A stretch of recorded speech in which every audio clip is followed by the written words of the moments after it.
number one, birth is actually a very beautiful thing. It is a joyous, it is not this excruciating pain, fear-driven experience.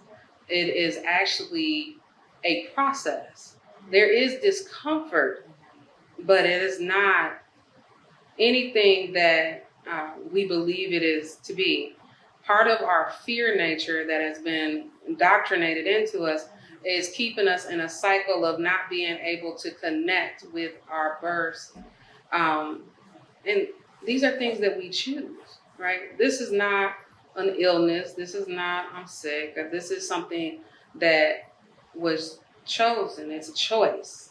So I look at my very pretty Kayla over there, which y'all can't see. And when I got to her on the first day, I got to meet her an hour before she was going in for induction. And she was terrified because of her first birth. And at the end, this woman high fives me on the table. And was like, oh my God. And I hear this over and over and over again. They go, it's real. This really happens. I'm like, yeah, this really happens. It's not a bad thing. And even with the newborns, it's the bad information on how to care for them. There is no bad baby. Babies are trying to tell you something in order to get you to care for them a certain way.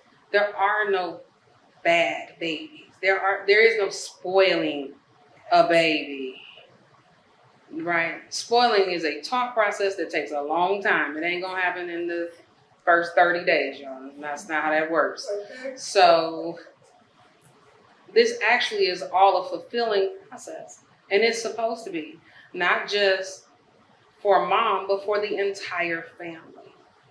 And then we look at it, and when we take it away, we have consequences. You want to talk about why people act the way they do? It started at that birth. A lot of what happens in birth connects back to how people end up. You look at it, and then you get to hear mom say, I feel redeemed. Because we've been taught to be afraid.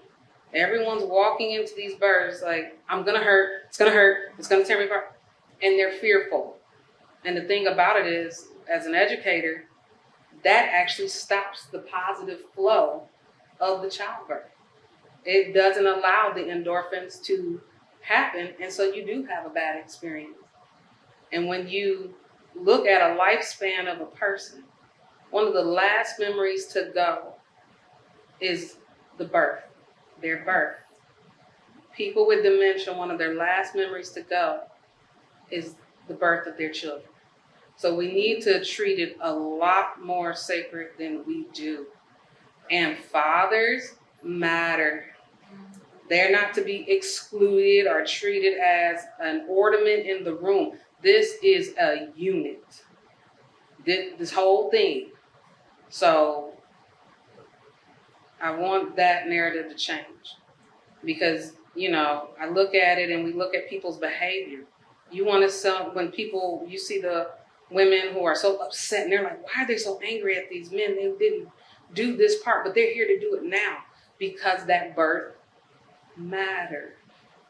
The pregnancy matters. And the conversation, hopefully before, mattered.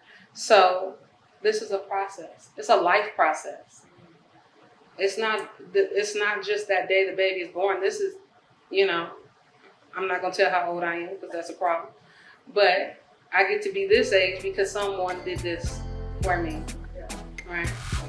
And then I get to have my children because I did that for them. And I get to live alongside them. This doesn't stop on that birthday.